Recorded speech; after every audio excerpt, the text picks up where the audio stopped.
सभी परीक्षार्थियों को नमस्कार। संस्कृत निष्ठा के मॉडल पेपरों में मॉडल पेपर संख्या 5 को हम हल कर रहे थे कल। उसके शिक्षण विधियों के प्रश्न हल नहीं कर पाए थे। क्वेश्चन नंबर 76 से देखें। कल पेपर संख्या 4 के क्वेश्चन नंबर 79 में मैं थोड़ा उत्तर गलत बोल गया था। उसमें स्थूलात् सूक्ष्मम प्रति इसका तुल्य सूत्र मूर्ताद् अमूर्तम प्रति है। उस समय पूर्णाद् अंशम प्रति ऐसा बोल दिया गया था। इसका सही उत्तर मूर्ताद् अमूर्तम प्रति है। स्थूल मूर्त को कहते हैं। पूर्णाद् अंशम प्रति विश्लेषण संश्लेषण का जब प्रश्न आए तब पूर्णाद् अंशम करना है। ये तो मैंने बताया था आपको कल। स्थूलात् सूक्ष्मम प्रति ये आ जाए तो वहाँ मूर्ताद् अमूर्तम प्रति, ये इसका समान सूत्र है, तुल्य सूत्र है। अब देखिए क्वेश्चन नंबर 76 देखें। अभिव्यक्ति परकम कौशलम अस्ति। अभिव्यक्ति परक कौशल कौन सा है? ध्यान रखें, यहाँ ये महत्वपूर्ण प्रश्न है। अभिव्यक्ति परक और ग्रहणात्मक दो तरह के कौशल होते हैं। तो अभिव्यक्ति परक जो कौशल है उसमें एक बोलकर अभिव्यक्ति की जाती है और एक लिखकर अभिव्यक्ति की जाती है। इसलिए यहाँ श्रवण भाषण नहीं हो सकता, क्योंकि सुनकर के अर्थ ग्रहण किया जाता है। ये भावाभिव्यक्ति का कौशल नहीं है।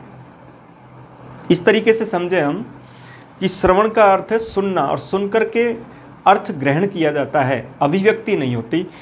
इसलिए ये गलत हुआ।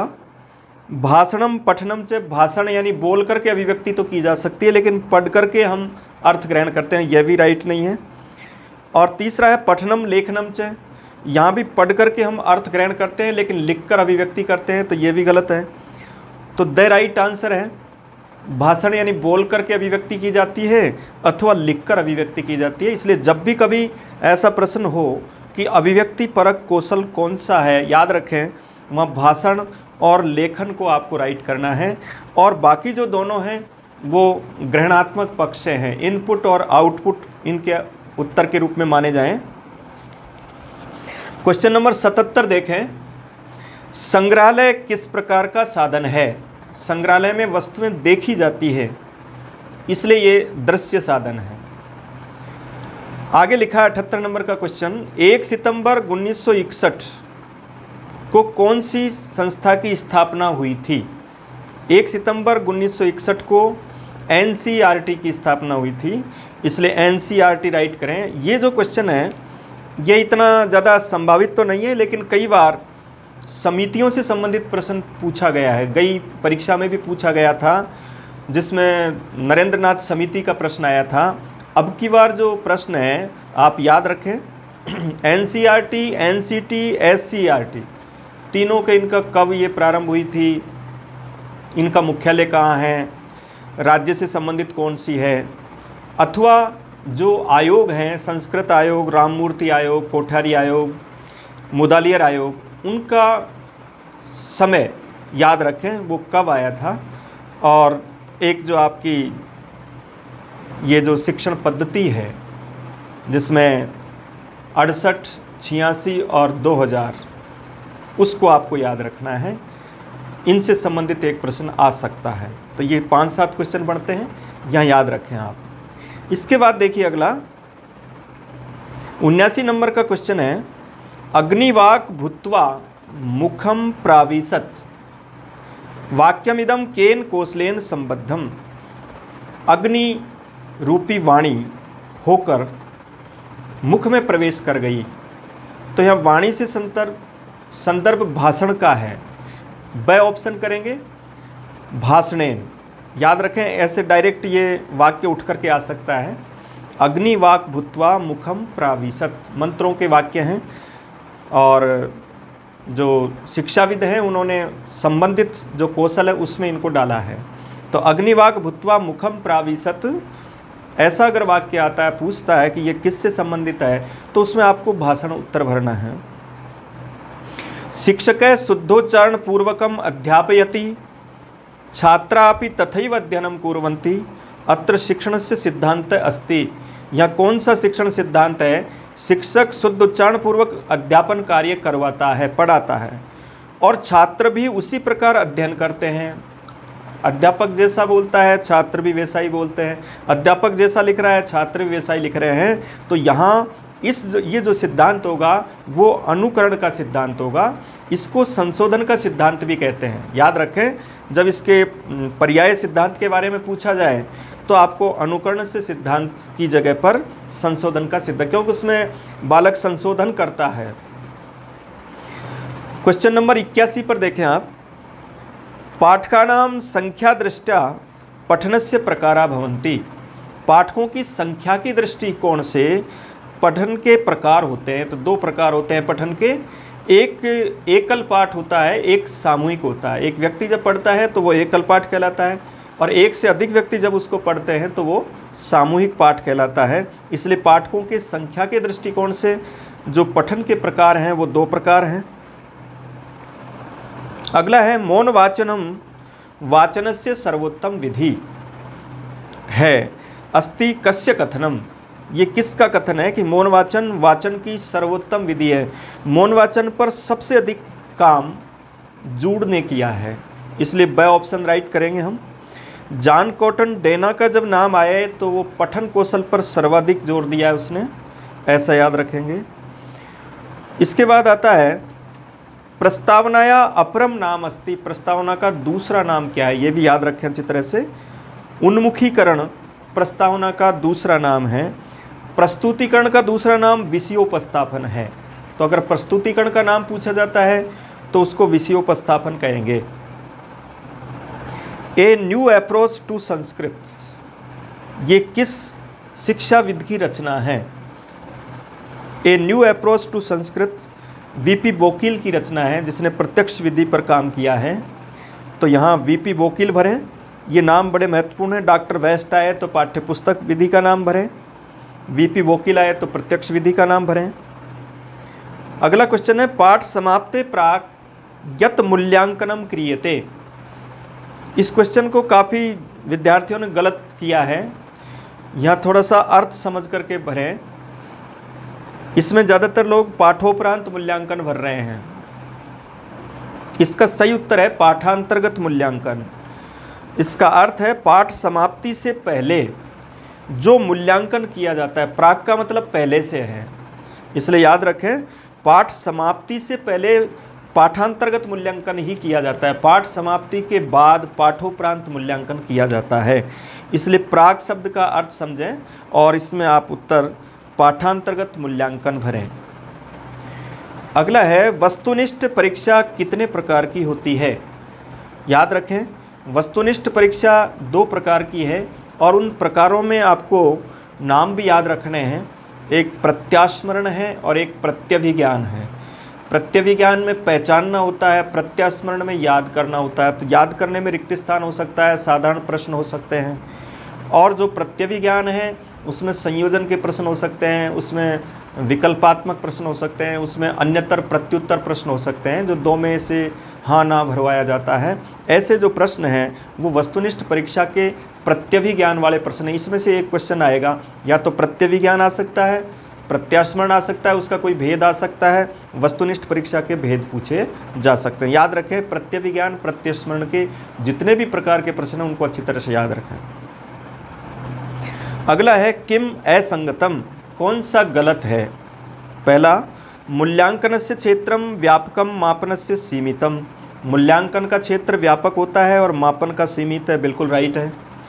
मूल्यांकनम सतत प्रक्रिया मापनम च निश्चितावधि प्रक्रिया। मूल्यांकन एक सतत प्रक्रिया है, बिल्कुल राइट उत्तर है, और मापन निश्चित अवधि की प्रक्रिया है।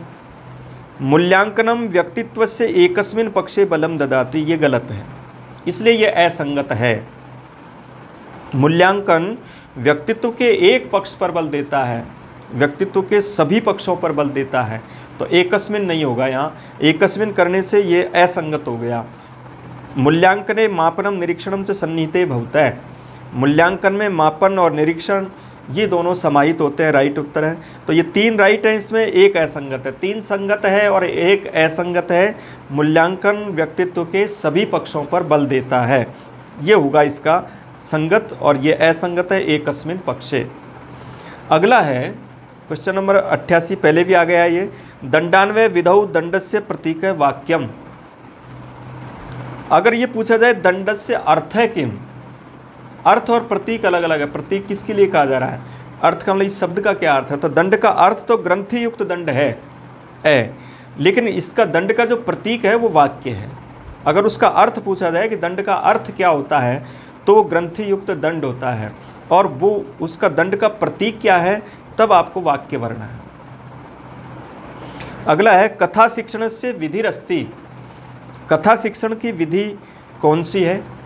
कथन विधि में भी कथा शिक्षण करवाया जाता है, चित्र के माध्यम से भी कथा शिक्षण करवाया जाता है, और गहन अध्ययन विधि के माध्यम से भी कथा शिक्षण करवाया जाता है।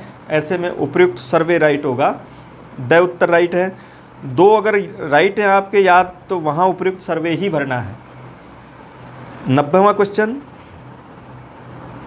कीदृशः अनुवादः श्रेष्ठः भवति। 3 प्रकार का अनुवाद है, अक्षर से अनुवाद, छाया अनुवाद, तथ्यानुवाद। छाया और भाव एक ही होते हैं, तो यहाँ तथ्यानुवाद को सर्वश्रेष्ठ अनुवाद कहा गया है, क्योंकि इस प्रकार का जो अनुवाद होता है उसमें ये पता नहीं लगता कि ये मौलिक रचना है अथवा उसका अनुवाद किया गया है, इसलिए तथ्यानुवाद इसका सर्वश्रेष्ठ अनुवाद माना जाता है। अब देखिए मॉडल पेपर नंबर 6 हल कर रहे हैं अपन। सबसे पहला प्रश्न व्याकरण का, अचय वैशिष्ट्यम न भवति। प्रश्न को समझें, अच की विशेषता नहीं होती है, स्वर की विशेषता कौन सी नहीं होती है। तो अब इसका मतलब 3 में होगी, 1 में नहीं है, तो उससे दूसरे क्वेश्चन भी आपके तैयार होंगे कि अच की क्या क्या विशेषताएं होती है। तो पहला है ह्रस्व दीर्घ प्लुत, ये अच होते हैं। स्वर ह्रस्व भी होता है, स्वर दीर्घ भी होता है, और स्वर प्लुत भी होता है। उद्दात अनुदात स्वरिता, स्वर उद्दात भी होते हैं, स्वर अनुदात भी होते हैं, स्वर स्वरित भी होते हैं, ये भी विशेषता स्वर की होती है। आगे लिखा है अंतस्था, अंतस्थ यवरल होते हैं, वो स्वर नहीं होते, इसलिए ये इसकी विशेषता नहीं है। अंतस्थ, उष्म और स्पर्श ये अच की विशेषता नहीं होती, ये हलों की विशेषता होती है। और द में है अनुनासिक और अननुनासिक, ये स्वर होते हैं। स्वर अनुनासिक भी होता है और स्वर अनुनासिक भी होता है। तो अब याद रखें कि स्वर की कौन कौन सी विशेषताएं होती हैं, इनमें से कोई सा भी आ जाए उसको आपको राइट करना है। ह्रस्व दीर्घ प्लुत भी स्वर होते हैं, उद्दात अनुदात स्वरित भी स्वर होते हैं, अनुनासिक और अनुनासिक भी स्वर होते हैं। ये 3 विशेषताएं अचों के बारे में याद रखनी है। जब हल से संबंधित कोई प्रश्न आए कि हल की विशेषता कौन सी नहीं है, तब याद रखें जो अच की विशेषता है वो हल की नहीं है। क्वेश्चन नंबर 62 देखें, वकारस्य उच्चारण स्थानम आभ्यंतर प्रयत्न च स्तः। व का उच्चारण स्थान और आभ्यंतर प्रयत्न कौन सा है। अब देखिए, वकारस्य दंतोष्ठम, वकारस्य दंतोष्ठम, और फिर व ईसत स्पृष्टम अंतस्थानाम। ईसत स्पृष्ट अंतस्थों का होता है, अंतस्थ में व होता है, तो यह वरल है, इसलिए ब राइट है। दंतोष्ठम ईसत स्पृष्टम। एक और प्रश्न इसी में प्रश्न आ रहा है, 62 का जो ब नंबर भरा हुआ है उसमें देखें आप, दंतोष्ठम लिखा हुआ है। अब पूछा जाता है दंतोष्ठम में कौन सी संधि है, तो दंतोष्ठम में देख रहे हैं आप, ओष्ठ में भी ओ होता है और संधि करके भी ओ लिखा हुआ है। तो जब ओ को कोई चेंज नहीं हो रहा है, ओ ही हो रहा है, तो वहाँ वो आपका पररूप संधि का उदाहरण है, इसलिए दंतोष्ठम में पररूप संधि है। जब ओष्ठ शब्द के साथ समास होता है तो वहाँ पररूप संधि विकल्प से होती है, इसलिए दंतोष्ठम को यहाँ पररूप के रूप में भरें, ऐसा भी कोई प्रश्न हो सकता है। क्वेश्चन नंबर 63, हितम च हितम मनोहारी च दुर्लभम वच। एक सुक्ति है इसमें, ये एक अच्छी सुक्ति है, इसमें हो सकता है इसके ग्रंथ का नाम भी पूछ ले, तो इसमें आपको किरातार्जुनीयम भरना है। भारवी की सुक्ति है, भारवी कवि है, किरातार्जुनीयम उसकी रचना है, और उसमें आया है हितम मनोहारी च दुर्लभम वच। मनोहारी भी 2 बार लिखे हुए हैं, ए वाला राइट होगा। इसमें देखिए 2-3 क्वेश्चन बनते हैं, बहुत महत्वपूर्ण सूक्ति है और 3-4 क्वेश्चन सामने आ रहे हैं, कोई सा भी कहीं पर भी काम आ सकता है। मनोहारी जिसमें ए वाला जो ऑप्शन है वो इसका राइट उत्तर है। उसका कारण ये है क्योंकि आप देख रहे हैं कि हितम और दुर्लभम ये सभी शब्द नपुंसक लिंग में लिखे हुए हैं, इसलिए, और ये विशेषता है वचय की, तो वच विशेष्य है और ये उसके विशेषण हैं। विशेषण और विशेष्य समान लिंग, समान विभक्ति, समान वचन में होते हैं, इसलिए जब ये सब नपुंसक लिंग है तो मनोहारी शब्द भी नपुंसक लिंग होगा। और जब नपुंसक लिंग होगा तो जो दीर्घ इकारांत जो शब्द है यहाँ पर वो गलत है, वो पुल्लिंग में बनता है, मनोहारिन शब्द होता है और वन्य का लोप होकर के ह्रस्व इकार वाला ही रूप राइट होता है। नपुंसक लिंग में दीर्घ इकार का प्रयोग होता ही नहीं है, याद रखें अच्छी तरह से।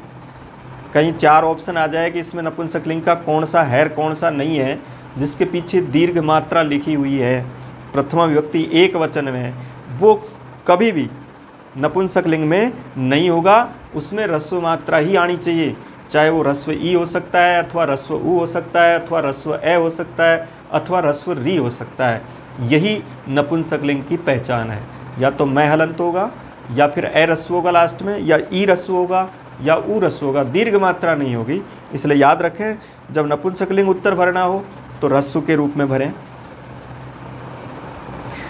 64 नंबर का क्वेश्चन, ज्ञान के बिना सुख नहीं है, इसका अनुवाद करना है। देखिए ध्यान से, ज्ञानम अंतरेण सुखम नास्ति, अंतरेण के साथ द्वितीय विभक्ति आती है, यह भी नियम आप यहाँ पढ़ लें अच्छी तरह से, चाहे वो शुद्ध शुद्ध में आए या अनुवाद में आए, बिना आए अंतरेण आए, तो अंतरेण के साथ द्वितीय आएगी, इसलिए अंतरेण के साथ ज्ञानम राइट है। अब ये पूछा जाए, एक और अच्छा सा क्वेश्चन है इसमें कि पूछा जाए कि ज्ञानम में कौन सी विभक्ति है तो द्वितीय भरेंगे, और पूछा जाए सुखम में कौन सी विभक्ति है तब आपको प्रथमा भरनी है, क्योंकि वो कर्ता का काम कर रहा है। तो ज्ञान के बिना सुख नहीं है। अगला है ज्ञानेन बिना सुखम नास्ति, ज्ञान के बिना सुख नहीं है, ये भी राइट उत्तर है। बिना के साथ द्वितीय तृतीय पंचमी तीनों आ सकती है, और स भी राइट है। जब 2 ही राइट हो गए तो स अपने आप राइट है, इसलिए ज्ञानम बिना सुखम नास्ति, बिना के साथ द्वितीय तृतीय और पंचमी तीनों विभक्तियाँ आ सकती है, इसलिए द राइट करेंगे। उपर्युक्ता सर्वे। आगे है किम शुद्धम, कौन सा शुद्ध है। इस उदाहरण को मैंने 2 बार दे दिया, वाच्य परिवर्तन में दे दिया, पिछले में कहीं भी आ सकता है, वाच्य परिवर्तन में आ सकता है, शुद्ध शुद्ध में आ सकता है, अनुवाद में आ सकता है। इसलिए यहाँ अब हम चारों में से देख लेंगे कौन सा राइट है। तो गाम पय दोग्धी पहला ही राइट है, गाम में द्वितीय है, पय में भी द्वितीय है।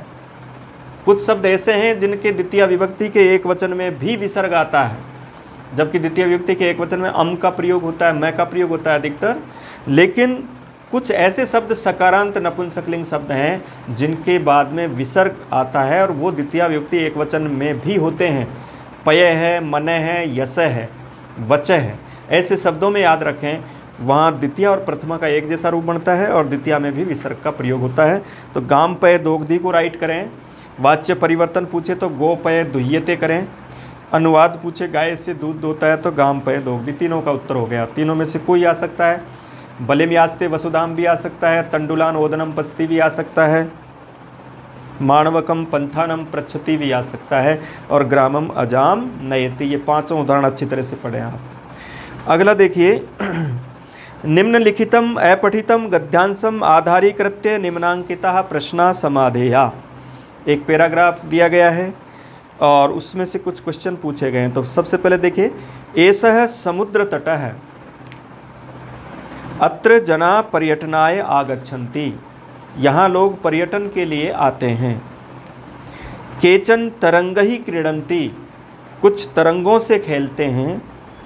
बालिकाः बालका च बालुका भी बालुका गृहम रचयन्ति, बालिकाएं और बालक रेत के घर बनाते हैं।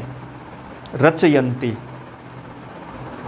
मध्ये मध्ये तरंगा बालुका गृहं प्रवाहयन्ति ऐसा क्रीड़ा प्रचलति एव। समुद्रतटः न केवलं पर्यटन स्थानानि अत्र मत्स्यजीविनः अपि स्वजीविकां चालयन्ति। यहाँ मछली से अपने जीवन चलाने वाले भी अपनी आजीविका चलाते हैं। अस्माकं देशे बहवः समुद्र तटा सन्ति। हमारे देश में बहुत सारे समुद्र तट हैं। इनमें मुंबई, गोवा, कोच्चि, कन्याकुमारी, विशाखापत्तनम, पुरी तट अत्यधिक प्रसिद्ध हैं। गोवा तट विदेशी पर्यटकों के लिए अधिक रुचिकर है। विशाखापत्तनम तटः वैदेशिक व्यापाराय प्रसिद्ध है। विशाखापट्टनम वैदेशिक व्यापार के लिए प्रसिद्ध है। कोच्चि तट नारियल के फलों के लिए जाना जाता है। और मुंबई नगरस्य जुहू तटे, मुंबई नगर के जुहू तट पर सभी लोग स्वेरम विहरन्ति, स्वच्छंद रूप से विचरण करते हैं, विहार करते हैं। चेन्नई नगरस्य मेरीना तट, चेन्नई नगर का मेरीना तट देश के सागर तटों में सबसे बड़ा है। कई क्वेश्चन, 5 तो इसमें मैंने लिखे, लेकिन 5 के अलावा और भी कई क्वेश्चन इसमें महत्वपूर्ण हैं। मान लो ये पैराग्राफ आता है तो जैसे एक प्रश्न आ रहा है, लास्ट से नीचे से देखते हैं हम, तो दीर्घ तमय आ रहा है। दीर्घ तमय में तमप प्रत्यय है, याद रखें इस तरह से। मान लो दीर्घ तमय ऐसा कोई शब्द आता है तो आपको वहाँ तमप प्रत्यय करना है। तमप प्रत्यय की क्या पहचान है? ये अलग होगा तो इधर वाला एक शब्द स्वतंत्र शब्द बचेगा। अब ये तमा भी हो सकता है, ये तमम भी हो सकता है। ऐसा देखने पर आपको वहाँ तमप उत्तर भरना है। लेकिन सावधानी बरतनी है कि जैसे मान लो ये पूछा जाए कि बताओ रचितम में कौन सा प्रत्यय, यहाँ आपको तमप नहीं भरना है, यहाँ तय प्रत्यय है। कारण क्योंकि यहाँ तमय में मैं पूरा आएगा, जबकि ये मैं हलंत होगा। इसलिए याद रखें कि अगर तम के मैं के पश्चात, तम का तय के पीछे जो मैं पूरा है और उसके पीछे अगर मैं हलंत है तब तो तमप है, लेकिन तय के बाद में अगर मैं हलंत है तब आपको वहाँ तय प्रत्यय भरना है, उसमें आपको तमप नहीं भरना है। ऐसे तमप प्रत्यय को देखें, लास्ट शब्द में लिखा हुआ है ये, इस पैराग्राफ का अंतिम शब्द है दीर्घतम है। इससे ऊपर देखते हैं आप, तो यहाँ देखिए एक और महत्वपूर्ण क्वेश्चन है। नीचे से दूसरी लाइन में मुंबई नगरस्य जुहू तटे सर्वे जना स्वेरम विहरन्ति, स्वेरम शब्द आ रहा है। ये भी महत्वपूर्ण है। अगर ये पैराग्राफ आता है तो ये क्वेश्चन पूछा जा सकता है, हालांकि इन 5 में मैंने ये नहीं लिखा है। इसमें संधि पूछ सकता है, तो स्व प्लस ईरम है इसका उत्तर। यहाँ ए और ई में भी वृद्धि होती है, जबकि ए और ई में गुण होता है। लेकिन ये एकमात्र ऐसा उदाहरण है जिसमें ए प्लस ई में भी आपको वृद्धि करनी है। तो इसका अगर संधि विच्छेद पूछे तो स्व प्लस एरम नहीं भरें, क्योंकि ए देख करके आप वृद्धि कर सकते हैं, ई में कभी वृद्धि नहीं होती। लेकिन ये एक ऐसा अपवाद उदाहरण है जिसमें ए और ई में भी वृद्धि होती है। तो स्वेरम, स्व प्लस ईरम। इससे ऊपर देखिए आगे आता है, एक क्वेश्चन आ रहा है चौथी लाइन में, देखें नीचे से चौथी लाइन पैराग्राफ की। गोवा तट विदेशी पर्यटकेभ्य समधिकम रोचते, यहाँ रुच धातु का प्रयोग है रोचते, इसलिए चतुर्थी आई विदेशी पर्यटकेभ्य। अब अगर ये पूछा जाता है कि बताओ विदेशी पर्यटकेभ्य यहाँ कौन सी विभक्ति है, तो पंचमी में भी बनता है यही शब्द और चतुर्थी में भी बनता है। लेकिन आपको यहाँ चतुर्थी भरनी है क्योंकि यहाँ रुच धातु का प्रयोग है, इसलिए इसमें चतुर्थी भरना। इसके बाद है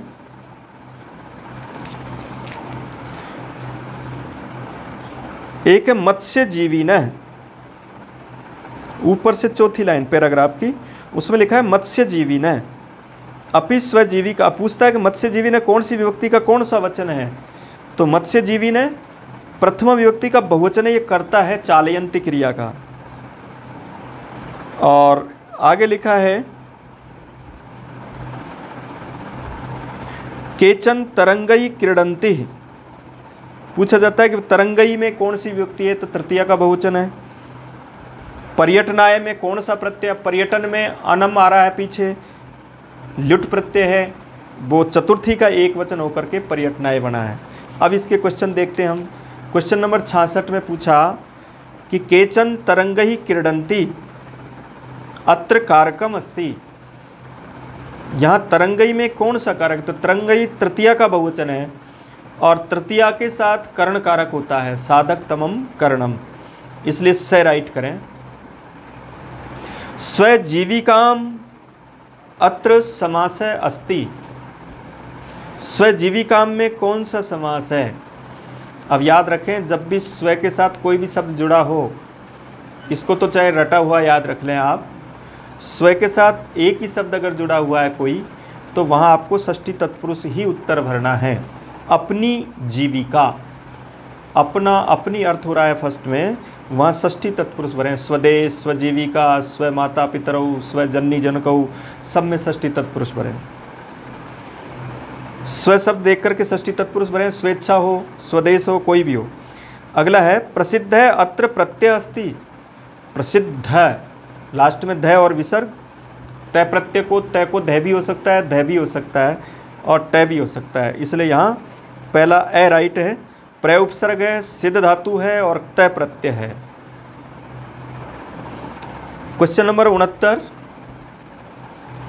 इसमें लिखा रचयंती, इसका लंग लकार में परिवर्तन कीजिए।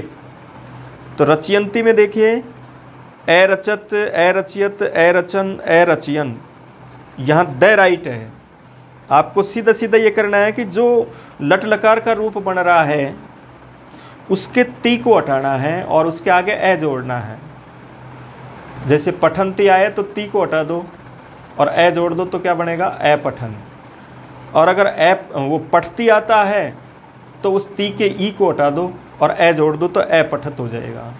इस तरीके से आपको ये बहुवचन आता है तो ती को हटा दें और ए जोड़ दें उसमें, तो ए रचयन होगा, ए रचन नहीं होगा। अगर ये ए पठंती होता तो ए पठन होता, लेकिन रचयति अयति जुड़ता है इसमें, इसलिए ए रचयन, द राइट। अगला है बहवे अत्र विभक्ति वचनम च स्तः, बहवे में कौन सी विभक्ति और कौन सा वचन है।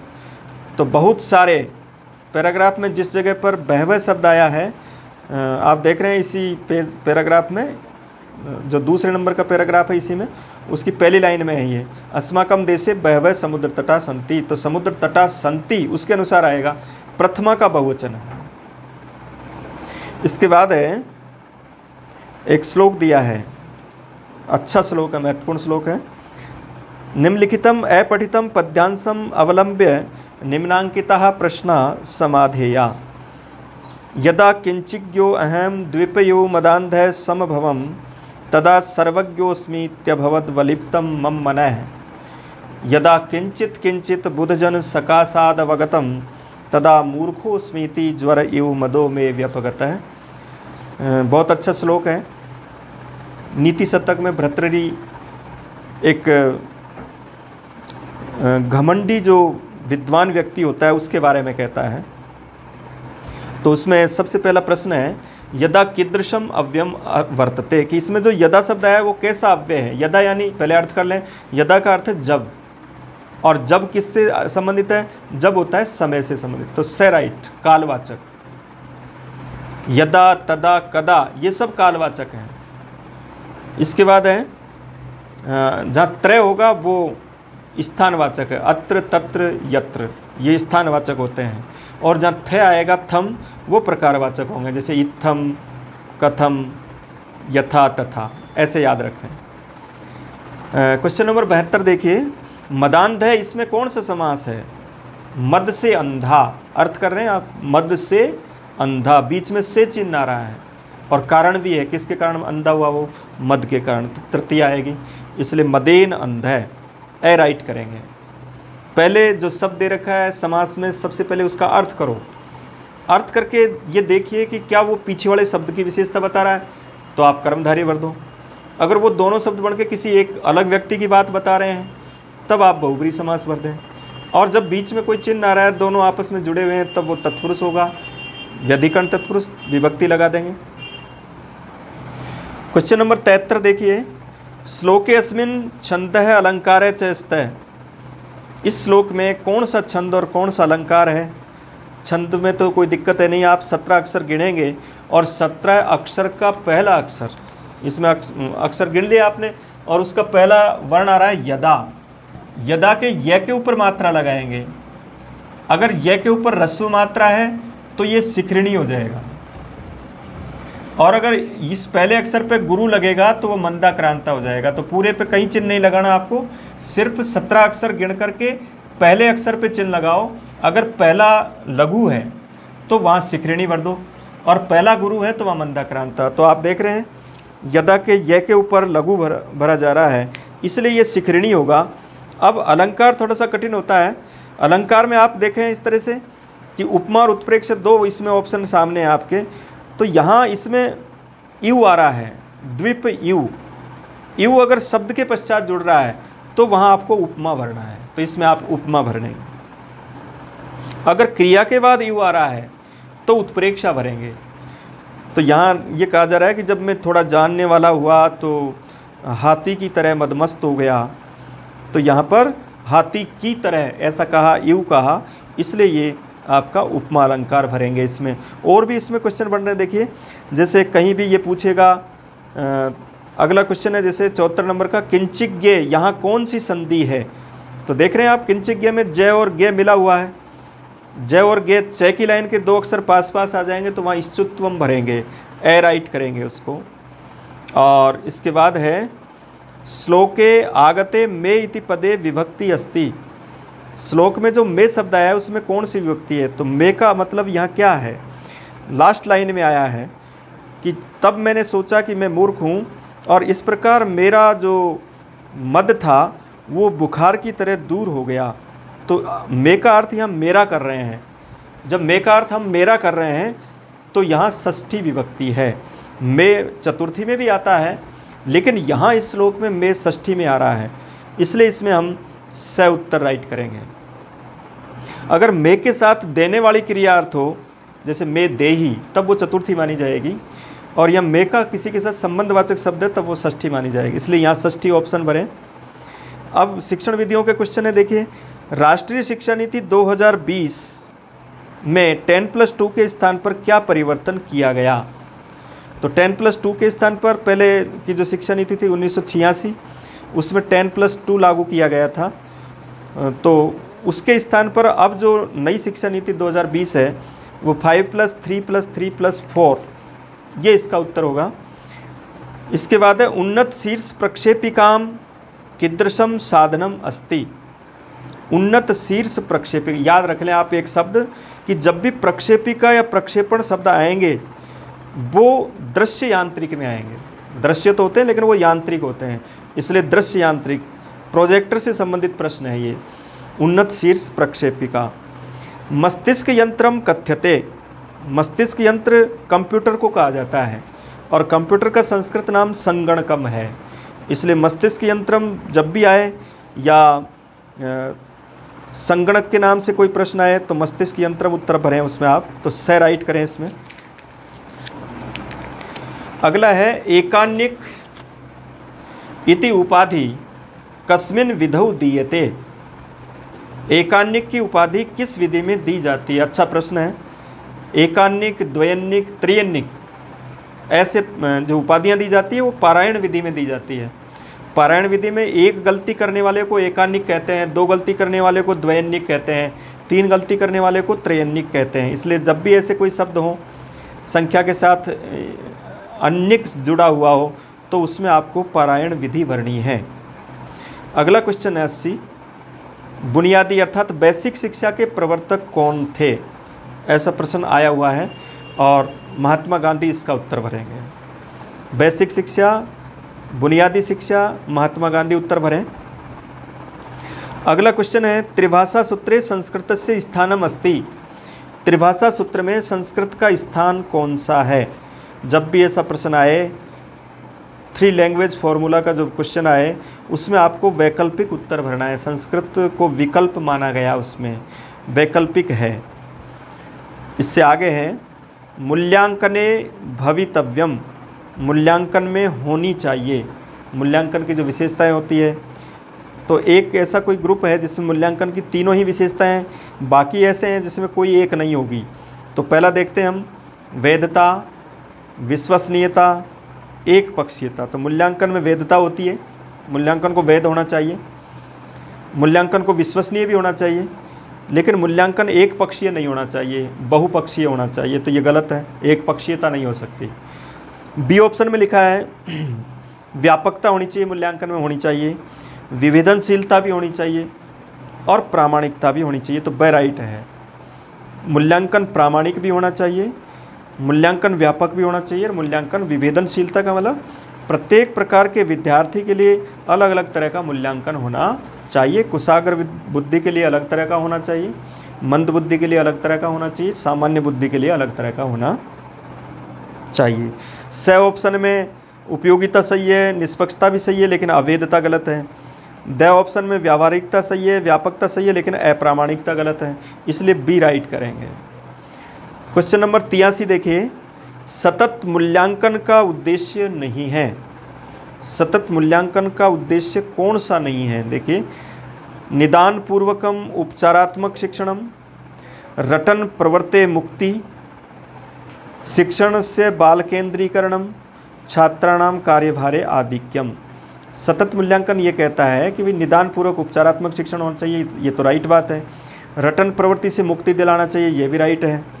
शिक्षण से बाल केंद्री, शिक्षण का बाल केंद्रीकरण होना चाहिए, बालकों के आधार पर शिक्षा देनी चाहिए, ये भी राइट है।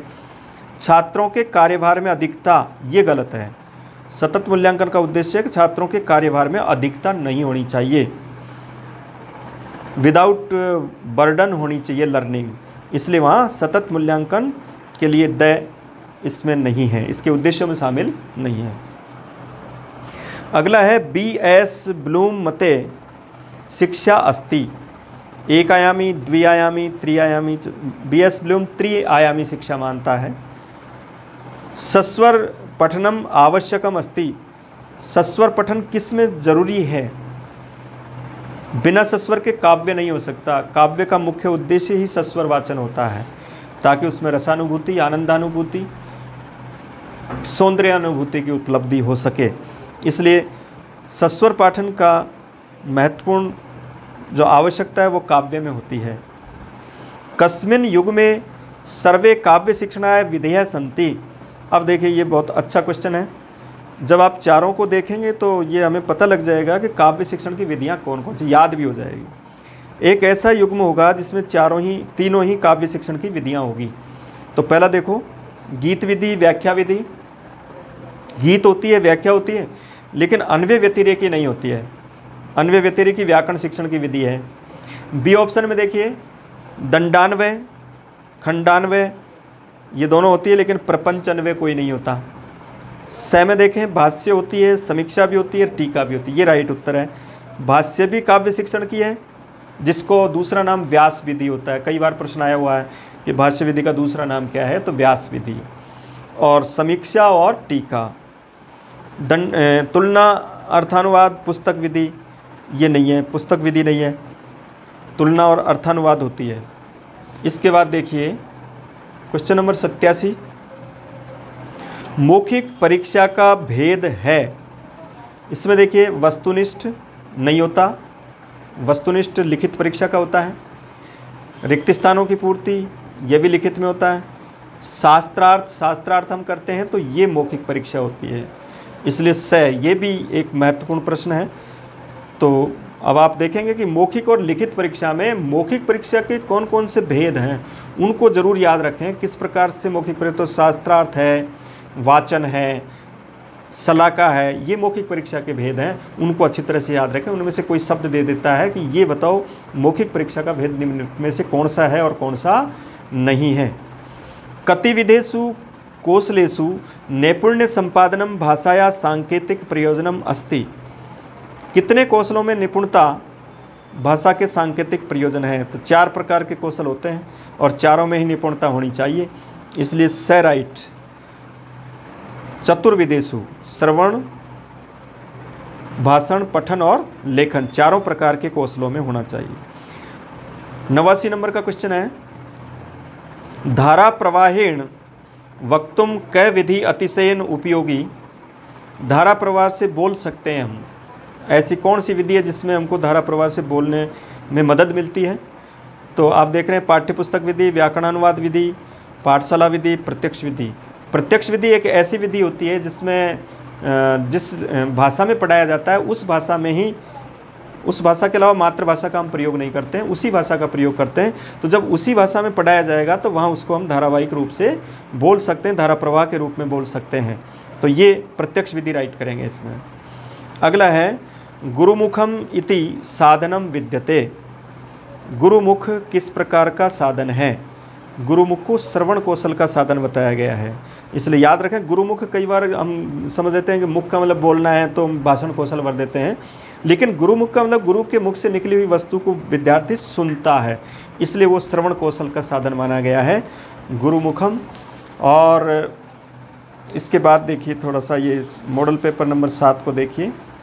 इसका पहला जो प्रश्न है उसमें येषु माहेश्वर सूत्रेषु हलाम उल्लेख अस्ति तानि सन्ति, यानी जिन माहेश्वर सूत्रों में व्यंजनों का उल्लेख है वो कितने हैं?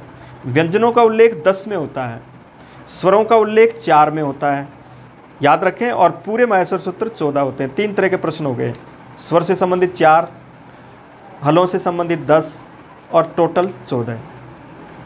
अगला प्रश्न है हलों की विशेषता नहीं है। इससे पहले वाले प्रश्न में मॉडल पेपर में पूछा गया था अचों की विशेषता नहीं है, इसमें पूछा है हलों की विशेषता नहीं है। तो आपस में एक दूसरे को देखें।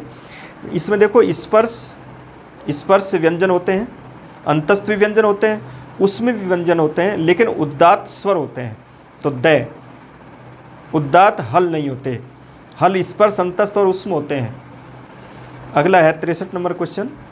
काव्य शास्त्र विनोदेन कालो गच्छति धीमताम, ये सुक्ति है, यानी बुद्धिमान पुरुषों का समय काव्य शास्त्रों के मनोविनोद से निकलता है, काव्य शास्त्र पढ़ने में निकलता है। तो यहाँ धीमताम भरेंगे। व्यसनेन च मूर्खाणाम, और मूर्खों का समय व्यसन से निकलता है, निद्रया कलहेनवा, नींद से अथवा झगड़े से। ये इसकी दूसरी लाइन है। अहम त्वाम पश्यामी, इसका वाच्य परिवर्तन करना है। वाच्य परिवर्तन पहले इसका अर्थ कर लो। अहम यानी मैं, त्वाम यानी तुमको, पश्यामी यानी देखता हूँ। मैं तुमको देखता हूँ तो मैं कर्ता हो गया, त्वाम कर्म हो गया और पश्यामी क्रिया होगी। तो तीनों ही चेंज होते हैं वाच्य परिवर्तन में। अहम की जगह तृतीया कर देंगे तो अहम की तृतीया मया होती है, मया सभी में है, तो यहाँ आपको समाधान नहीं मिल रहा है। इसके बाद दूसरा त्वाम लिखा है, तो त्वाम द्वितीया का एक वचन है और उसका प्रथमा के एक वचन में त्वम बनता है, तो त्वम वाला पहला वाला गलत हो गया। अब त्वम आएगा तो मया त्वम भी तीनों जगह पर है, बहुत कठिन उत्तर है इसका। तो मया त्वम, अब त्वम के अनुसार आएगा। त्वम मध्यम पुरुष में होता है, मध्यम पुरुष में से आता है, तो ये द राइट है। मया त्वम दृश्य से, अगर त्वम आए तो दृश्य से भरो और बीच में अहम आए तो दृश्य भरो, और बाकी में तो आप यते यते यंते के अनुसार भरो। लेकिन ये दो को अच्छी तरह याद रखना। त्वम आ जाए तो से लगाना है, बाद में यसे, और अगर अहम आ जाए बीच में कर्म, तब आपको दृश्य केवल एक ही मात्रा लगानी है उसमें, और बाकी में यते यते यंते भरना है। अगला है पिता के साथ पुत्र आया, ऐसा अनुवाद आ सकता है। के साथ हम तृतीया करते हैं, के साथ जिसके साथ जुड़ रहा है उसी में तृतीया करो, तो पिता शब्द में तृतीया हो जाएगी। पिता की तृतीया पित्रा होती है, तो पित्रा, और के साथ सह या साकम या सारदम कुछ भी, और उसके बाद पुत्र आया, पुत्र करता है तो पुत्र के साथ प्रथम आ जाएगी। और आगत है, पित्रा सह पुत्र आगत है, द राइट भरे हैं, इसमें द भरना है। पित्रा सह पुत्र आगत है। इसके बाद में ये एक पैराग्राफ है जिसमें सूर्य के उदय और अस्त होने की जो स्थितियाँ हैं उसके बारे में बताया गया है। तो यहाँ देखिए पहली लाइन, पूर्व दिशायाम उदेति सूर्य पश्चिम दिशायाम च अस्तम गच्छति। एक प्रश्न बन रहा है इसमें, पश्चिम दिशा में कौन सा समास है, बता सकते हैं आप। पश्चिम दिशा में कौन सी दिशा? पश्चिम दिशा। तो दूसरे वाले का उत्तर मिल रहा है पहले वाले में, इसलिए कर्मधारी समास है। इसके बाद है इति दृश्यते ही लोके परम न अनेन अवबोध्यम अस्ति यत् सूर्यो गतिशील है। सूर्यो अचल है, सूर्यो अचल संधि है, ओ हो रहा है विसर्ग को, विसर्ग संधि है। पृथ्वी च चला या स्वकीय अक्षय घूर्णति इति सांप्रतम सुस्थापित सिद्धांत है। सिद्धांतोयम प्राथम्येन येन प्रवर्तितः स आसीत् महान् गणितज्ञ ज्योतिर्विच्च आर्यभट्टः। पृथ्वी स्थिरा वर्तते इति परंपरया प्रचलिता रूढ़ी तेन प्रत्यादिष्टा। रूढ़ी शब्द आ रहा है, रूढ़ी में कौन सा प्रत्यय है? तो रूढ़ी में जब ढी आए पीछे तो तिन प्रत्यय होता है, ढ आए तो तय प्रत्यय होता है, इसलिए तिन प्रत्यय रूह धातु से। तेन उदाहरतम यद गतिशीलायाम नौकायाम उपविष्टः मानवः नौकाम स्थिराम अनुभवति अन्यांच पदार्थान गतिशीलान अवगच्छति। एवमेव गतिशीलायाम पृथिव्याम अवस्थितः मानवः पृथ्वीम स्थिराम अनुभवति सूर्यादि ग्रहांच गतिशीलान वेत्ति। पहला इसमें देखो क्वेश्चन नंबर 66, उपविष्ट इत्यस्य व्युत्पत्ति अस्ति, यानी उपविष्ट में क्या क्या है? उप तो उपसर्ग है, विस धातु है और लास्ट में ट के विसर्ग आ रहा है तो तय प्रत्यय है। पहला ही राइट है, ए राइट है। उपविष्ट तय, याद रखें ये से तालव्य ही होगा, मूर्धन्य से नहीं भरेंगे हम से वाला, क्योंकि मूर्धन्य से तो एक संधि के नियम से हो रहा है, इसलिए उपविष्ट है। इसके बाद दूसरा देखिए 67 नंबर का, नौकायाम उपविष्ट है मानव है, नौका में बैठा हुआ मानव। यहाँ पूछा है कि नौकायाम में कारक विभक्ति कौन सी है? तो नौकायाम रमायाम की तरह रमा शब्द को याद रखो, सप्तमी का एक वचन, और सप्तमी के एक वचन में अधिकरण कारक होता है, तो अधिकरण से ही राइट हो गया, तो अधिकरण सप्तमी करेंगे, इसमें ए हो जाएगा। 68 है, गणितज्ञ इत्यस्य संबंधे उचितम अस्ति। गणितज्ञ के बारे में कौन सा राइट है? तो गणितम जानाति उपपद समास, ब राइट। जब गे शब्द जुड़ा हो, द शब्द जुड़ा हो तो उपपद समास होता है, उसका क्रियापद विग्रह में आता है, इसलिए गणितम जानाति उपपद समास भरेंगे। उपविष्ट में कौन सी संधि है?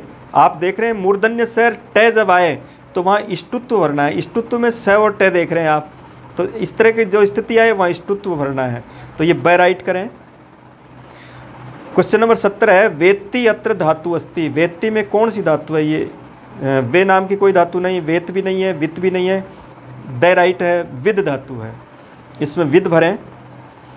इसके बाद एक ये पद्य दिया, सुपूर्णम सदैव अस्ति खाद्यान्न भांडम। भारत भूमि की विशेषता बताई गई, भारत भूमि के स्वभाव को वर्णित किया गया इसमें कि वहाँ नदियाँ अमृत जैसे जल वाली नदियाँ बहती हैं, खाद्यान्न के भांड हैं और वहाँ पर सस्य धरा है। इस प्रकार भारत भूमि की विशेषता बताई जा रही है। तो ये 12 अक्षर का एक छंद है और 12 अक्षर में भी यहाँ देख रहे हैं आप सुपूर्णम, ये पहला लघु फिर गुरु और फिर गुरु, ये यगण है और यगण भुजंग पर्यातम में चारों ही यगण का प्रयोग होता है, इसलिए स राइट है। भुजंग पर्यातम और स्वभावोक्ति, स राइट करें।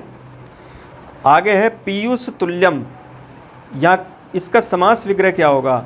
तुल्य आ जाए, सदृश आ जाए तो आपको तृतीया लगानी है, याद रखें। तो पीयूषेण तुल्यम, ए राइट करेंगे इसमें।